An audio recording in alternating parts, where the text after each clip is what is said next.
the 43.4% of English speakers achieved strong passes, okay? And then 43.3% of those whose first language was not English back in 2018 was just 43.3%, so a tenth of a percent, if you like. However, last summer, 43.2% of native speakers reached this level, a drop of 0.2 percentage points, compared with 43.8% of people whose English wasn't their first language, i.e. their parents came here from another country. Now, why is this? I have a theory, and before I give my theory, let's speak to someone who knows a lot more about it. Tim Francis is an educational psychologist and a former teacher. Thank you very much for talking to us, Tim. Hi, Ian.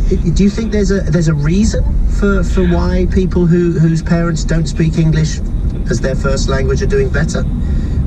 Well, from experience, take one group, refugees. I mean, the refugee population when I was a sort of inner city teacher were often the children of political types, very able, maybe lawyers, that sort of thing, and they'd come here for asylum because things were a bit hot where they come from, and they were very able. I mean, we used to fight to have them in our class because they could pretty quickly picked up English, and they were very able kids. The families I found didn't used to stay long in sort of Southwark and Hackney and things. They pretty soon picked themselves up and got themselves off to Surrey and the suburbs. And then you've sort of got the other group, which is, if you want, economic migrants. I mean, you have to think about East Germany. Why did they build the wall? It was because the teachers and the lawyers and the doctors were all leaving. And it tends to be the more able that want the free markets and whatever of Western Europe that migrate. So I think it's explicable entirely. All right, without trying to sort of pigeonhole a certain country or whatever, can you give us an example of a family where this would have happened? You know, a family that maybe came here from a particular country, be it Europe, be it Southeast Asia, wherever, that came here and their children. Just give us an example. Okay. Well, I got a phone call one Sunday, and I did an assessment, and the family had come here as refugees, and they had eventually got their money over. They'd started in a council house, and that family were actually, the father had been the president of a major African country. And they got themselves on their feet, of course they did, and they're very able, but they came here initially, if you want, penniless, and got themselves sorted out. And when I saw them, they were living in a very well-to-do situation, and I was asked to do an assessment for a thing called dyscalculia, which is numbers. But they say, there's a real example of a family that came here, and they would be very affluent, in fact, president, and then sort themselves out. So you'd say that it's the people whose parents came here from another country, whose English wasn't necessarily their first language. Would you say that it's their excellence rather than the opposite of native English speakers, or are they doing badly and are lazy? Oh, I think it's laziness. I mean, you've got. I mean, kids pick up English so quickly. Honestly, it's so quick. It's unbelievable.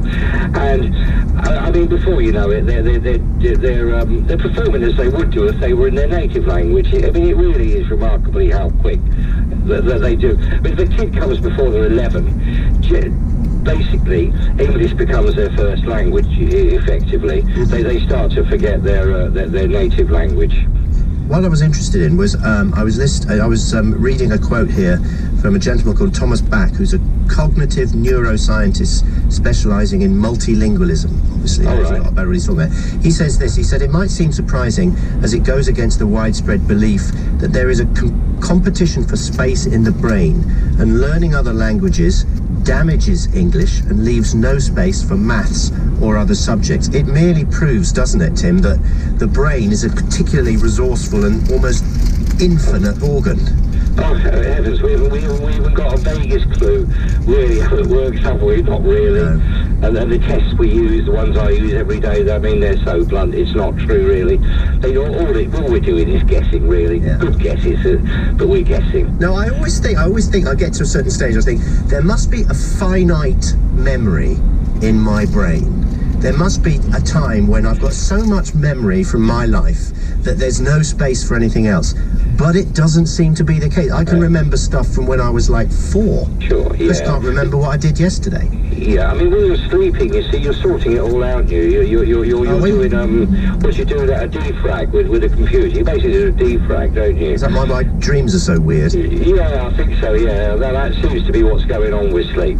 Brilliant. Nice to talk to you, Tim. Thank you very much indeed. So, what's your theory on this? Is there a theory on this? Is this a trend, or is this just something, a quirk of statistics? What am I talking about? I'm talking about the fact that the government's latest figures on education, as I say, there's all sorts of figures about who's doing well and who's not, basically say that native English speakers, i.e. people who've lived here for 2, 3, 4, 5 generations, have actually now fallen behind. I mean, you can do it as a sort of as a glass half empty or half full. So half empty would be native English speakers have fallen behind the children of immigrants in GCSE maths and English. Or you could say the children of immigrants in GCSE maths and English have now gone ahead of people who are so-called native English speakers. So look at it which way. Essentially they're about on a par, but they have for the first time just edged ahead. And there is a trend here. So I'd like to know whether or not you think this actually tells us something.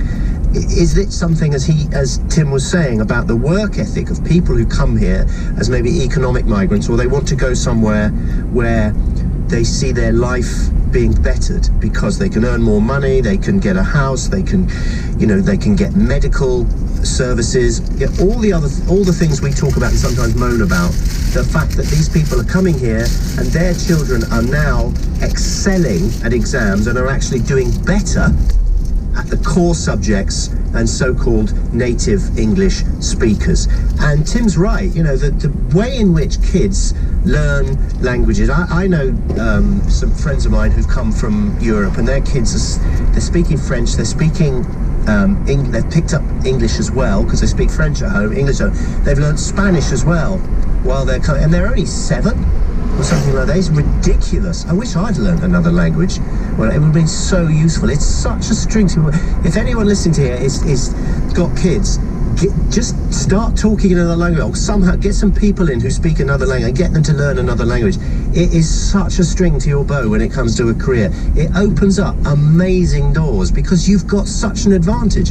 And it's not an advantage that someone can say, oh yeah, but I can catch you up, because you can't. If you can't speak Polish or you can't speak Spanish, you ain't going to get that job, but someone else will. So come on and tell me whether or not you think this is a trend that you recognise.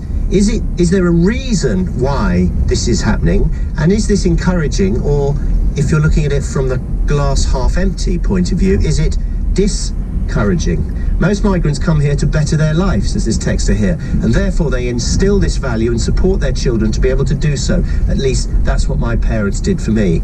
So I want to hear from people who maybe have finished school, who maybe are now having children of their own. Are you the child of somebody who came here from, I don't like the word immigrant, or migrant, but I'm going to use them.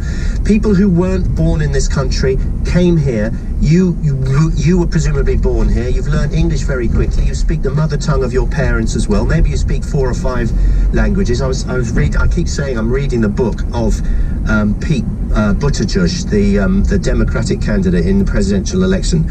I'm reading his book. He speaks